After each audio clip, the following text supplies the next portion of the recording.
안녕하십니까. 꿈꾸는 시니어 TV입니다. A씨는 전 배우자와 사별 후에 그동안 유족연금을 받고 있다가 마음이 맞는 좋은 분이 나타나서 재혼을 하였는데요. 재혼을 하였다는 이유로 유족연금이 박탈되었다는 소식을 들었습니다. 유족연금을 받고 있던 중에 다른 분과 재혼을 하면 유족연금 수급권이 소멸된다는 기준을 몰랐던 A씨는 너무나 당황스러운 상황에 빠지게 되었습니다.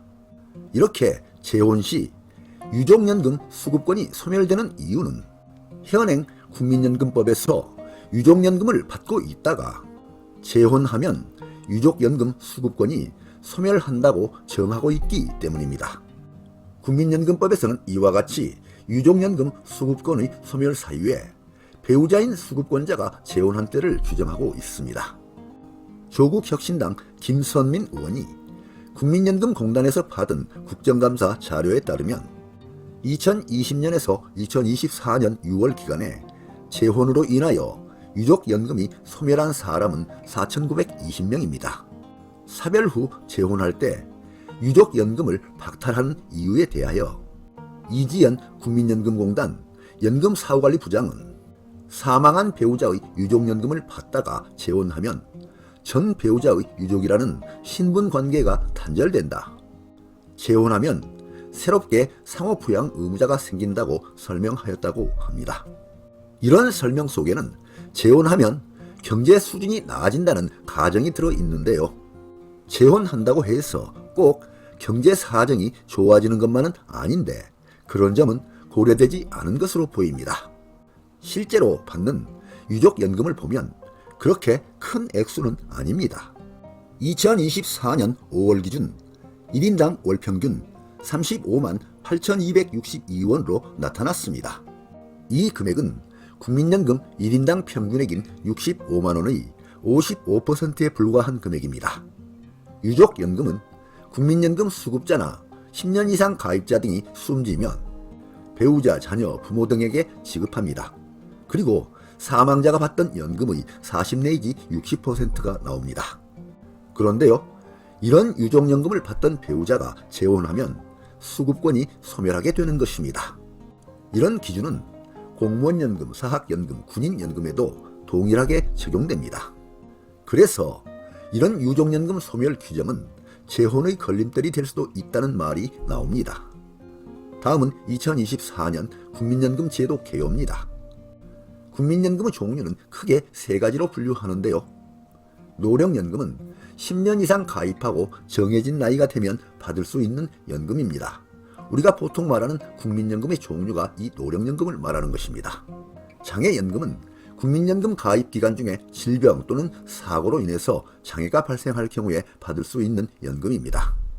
유족연금은 국민연금 수령자인 수급권자가 사망했을 경우에 그 유족이 받는 연금입니다. 그런데요, 여기에서도 우리가 자칫 간과하게 됨으로써 전혀 예기치 못한 손해를 보게 되는 문제점이 있습니다. 한 가지 문제점을 보면 이혼으로 인한 분할연금은 재혼하더라도 연금이 소멸되지 않는데 배우자의 사망으로 인하여 받는 유족연금은 재혼을 하면 수급권이 소멸한다는 점입니다. 이와 같이 이별하는 원인이 사망이냐 이혼이냐에 따라서 다르게 적용되고 있습니다. 이렇게 다르게 적용하는 이유에 대해 보건복지부와 연금공단은 유족연금은 남은 자의 생계를 돕는 사회보장 성격이 강하고 분할연금은 연금 재산을 나누는 재산권이라 차이가 있다고 설명하고 있습니다. 그러나 재혼한다고 유족연금을 소멸시키는 것은 불합리하다는 주장이 나오기도 합니다. 그동안 정치권에서도 이러한 유족연금 소멸 사유를 개정하려는 시도가 있었는데요. 2018년 8월 금태섭 전 의원이 국민연금법 개정안을 대표 발의한 적이 있습니다.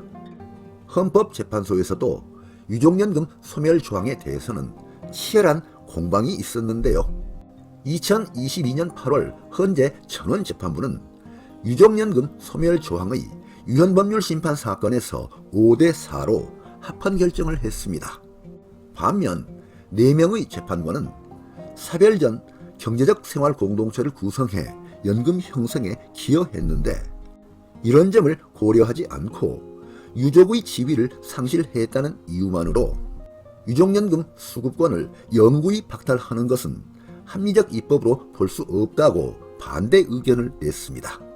시청자님 여러분의 의견은 어느 쪽이신가요? 댓글로 의견 남겨주시면 감사하겠습니다. 또한 국민연금은 유족연금 지급과 관련해서 중요한 논란사항이 하나 더 있습니다.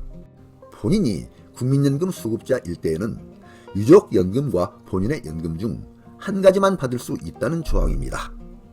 이를 중복급여의 조정이라고 합니다. 유족연금은 유족에게 지급하는 연금인데요. 대부분 배우자가 받게 되는 경우가 많습니다. 이 경우 살아있는 배우자가 본인의 국민연금이 없다면 돌아가신 배우자의 유족연금을 전액 수령할 수 있는데요. 만약 살아있는 배우자가 본인의 국민연금이 있다면 중복 수령을 할 수 없게 됩니다. 일반적으로는 나의 국민연금과 유족연금을 모두 다 받을 수 있는 것으로 생각하실 수도 있는데요. 국민연금법에서는 중복 수령이 안 되도록 제한 규정을 두고 있습니다. 이런 경우를 국민연금법에서는 중복급여의 조정이라고 하는데요. 무슨 내용인지 살펴보겠습니다. 국민연금법 제56조에서 중복급여의 조정을 규정하고 있습니다. 1항에서는 수급권자에게 이 법에 따른 둘 이상의 급여 수급권이 생기면 수급권자의 선택에 따라 그 중에 하나만을 지급하고 다른 급여의 지급은 정지된다고 규정하고 있고, 2항에서는 제1항에도 불구하고 제1항에 따라 선택하지 아니한 급여가 다음 각 호의 어느 하나에 해당하는 경우에는 해당 호에 규정된 금액을 선택한 급여에 추가하여 지급한다고 규정하고 있습니다. 이렇게 둘 이상의 급여 수급권이 생기면 중복 조정을 통하여 지급액을 삭감하게 되므로 매우 복잡해지게 됩니다. 지금부터 이러한 복잡한 내용을 이해하기 쉽도록 표를 통하여 살펴보도록 하겠습니다. 유족연금 지급 방식입니다. 다음에서 나오는 1번과 2번 중 하나를 선택하여야 합니다. 본인이 국민연금을 받고 있고 배우자도 국민연금을 동시에 받고 있을 때입니다. 이럴 때 유족연금 수령액을 받을 때에는 첫째, 본인의 국민연금 플러스 배우자의 유족연금의 30%를 합한 금액을 받던가, 또는 두 번째, 배우자의 유족연금 전액을 받던가, 이 둘 중에 하나만을 선택해야 합니다. 이렇게 지급하기 때문에 본인의 국민연금이 적은 경우에는 본인의 연금을 완전히 포기하고 배우자의 유족연금 기존 수령액의 60%만 받는 경우가 생겨날 수도 있습니다. 그래서 결국 더 많이 받을 수 있는 쪽을 선택해서 받게 되는 경우가 대부분인데요. 유족연금을 받는 분들 입장에서는 상당히 손해를 보고 있다는 생각이 들어갈 수도 있습니다. 이렇게 유족연금은 중복 조정을 통하여 지급액을 조정하고 있습니다. 다음은 각 사례를 통하여 중복 조정이 될 경우에 지급 및 삭감되는 금액이 어떤지 살펴보겠습니다. 국민연금 월 수령액이 남편은 200만원, 부인은 50만원입니다. 이런 경우에 두 분이 모두 다 100세까지 장수하신다면 남편 200만원, 부인 50만원의 합계액인 250만원을 함께 사시는 그날까지 평생 동안 받을 수 있게 됩니다.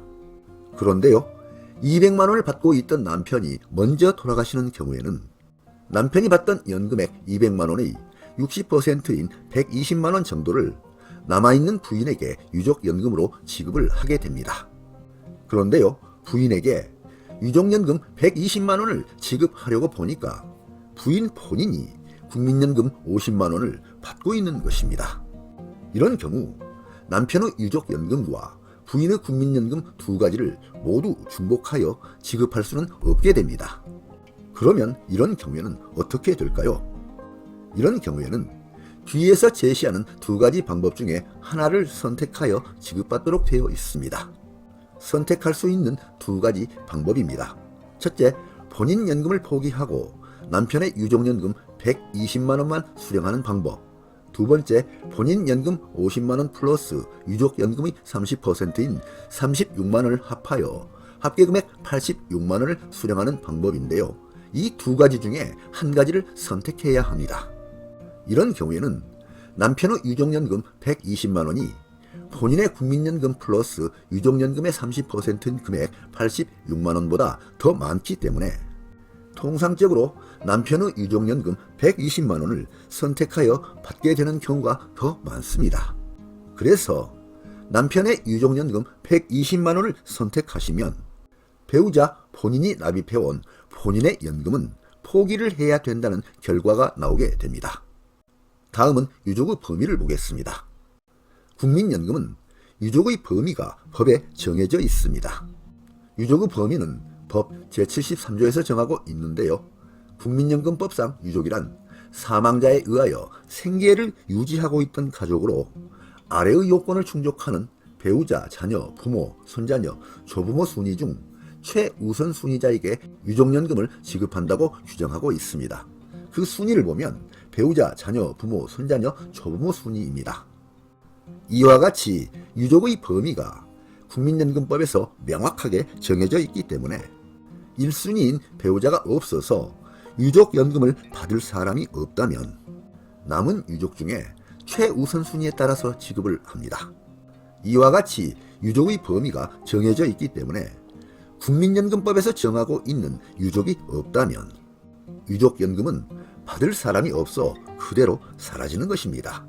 오늘 알려드린 정보는 잘 알아두셨다가 다음에 필요한 상황이 되면 잘 활용하시기 바랍니다. 네, 오늘 동영상 주제는 국민연금 중 유족연금에 관한 내용이었습니다. 많은 도움이 되시길 바랍니다. 끝까지 경청해 주셔서 감사드립니다.